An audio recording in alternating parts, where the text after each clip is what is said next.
গোপালগঞ্জে তো সবাই আওয়ামী লীগ করে না, কিন্তু বাংলাদেশে যেটা হচ্ছে, প্রথমত আপনার মাধ্যমে বলি, এটার কোনো ব্যাখ্যা নাই। সেটা হচ্ছে গোপালগঞ্জের যারা আওয়ামী ফ্যাসিবাদের লোক না, দেশপ্রেমিক মানুষ, তারা যারা আহত হয়েছেন, আমি তাদের কাছে বিনয়ের সাথে দুঃখ প্রকাশ করছি যে আমি আপনাদের সন্তান, আপনারা প্লিজ দুঃখ নেবেন না। কারণ কোনো জেলার সাথে তো আমাদের কোনো ঘৃণার জায়গা নাই, এই ঘৃণার বিরুদ্ধেই তো আমাদের লড়াই, প্লিজ আপনারা কষ্ট পাবেন না। কিন্তু এর পরের কথাটা কি জানেন, সেটা হলো হাসিনা ভারতের সাথে আওয়ামী লীগ এবং ভারত মিলে যেটা করেছে, বাংলাদেশকে অঘোষিত ভাবে টুঙ্গিপাড়ার একটা উপনিবেশ বানিয়েছে। ছোট একটা গল্প আমার মনে পড়লো, 3-4 বছর আগে ট্রাফিক সার্জেন্ট একজনকে ধরছে, মোটরসাইকেল নাই, মানে ওই হেলমেট নাই, লাইসেন্স নাই। তা আমি পাশে দাঁড়ানো, আমার এই কথাটা আমি যখন ক্লাস নিচ্ছিলাম, আমার বিভিন্ন স্টুডেন্টদের ওদের সাথেই গল্প করেছি। তো সে সার্জেন্টকে কোনো উত্তর দিচ্ছে না। তো এরকম 2-3 মিনিট বলার পর সে বলতেছে শুধু পিছনে তাকান।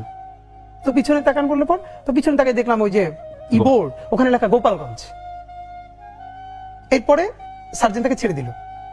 মানে হলো ওই যে আপনার নাম্বার প্লেট, এই নাম্বার প্লেটে গাড়িটা হলো গোপালগঞ্জের, মানে উনি বুঝাতে চাইলেন উনি গোপালগঞ্জের মানুষ।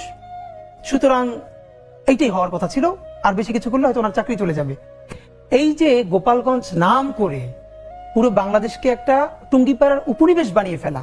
দেখেন বেগম জিয়ার সেই কথাটা আপনার মনে আছে নিশ্চয়ই, যে গোপালগঞ্জের নাম বদলে যাবে। এর মানে কি গোপালগঞ্জের সাথে ওনার ব্যক্তিগত কোনো শত্রুতা আছে? নিশ্চয়ই না।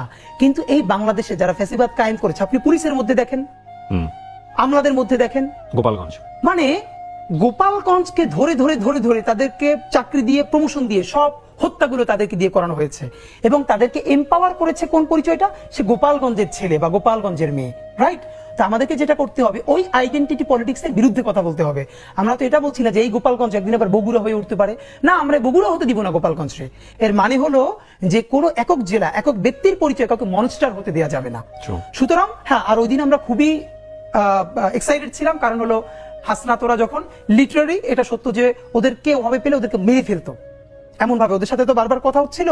তো আপনি যখন বুঝবেন, দেখেন আমি তো হাসনাতদের পলিটিক্স করি না, কিন্তু হাসনাত, বিএনপি, জামাত, এনসিপি যারা এই জুলাইয়ের যোদ্ধা, তারা তো সবাই আমার ভাই।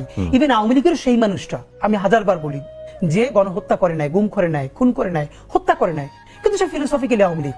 আমি তো তাকেও বলি যে তার সাথে কোনো অন্যায় করা যাবে না, তার সাথে ইনসাফ করতে হবে। আওয়ামী লীগের অনেকে আছে জুলাই পক্ষে ছিল, হ্যাঁ, একদম স্বীকৃত আওয়ামী লীগ। আমি আপনাকে বলি, আমি যে আমার শেষের 10 দিন তো আমার বাসায় থাকতে পারি নাই, এবং আমার ওয়াইফ তখন বাসায় একা। আমার বাড়ির লোক, আমার শ্বশুর বাড়ির কেউ জানে না যে আমি বাসায় নাই, আমার ওয়াইফ প্রেগনেন্ট। কিন্তু তখন আমি রাতে বাসায় থাকি না, কারণ সারা রাত জেগে জেগে ল্যান্ডফোনে, তখন যখন নেট ব্ল্যাক আউট করা হয়েছিল, আমি যে বাসাটা, যে আপার বাসায় ছিলাম, ওনার ভাইও আওয়ামী লীগের ওয়ার্ডের একজন বড় নেতা, এবং ওই বাসাতে এই জন্য আমি এই আপার বাসায় থাকতে পেরেছিলাম, এবং ওনার ভাই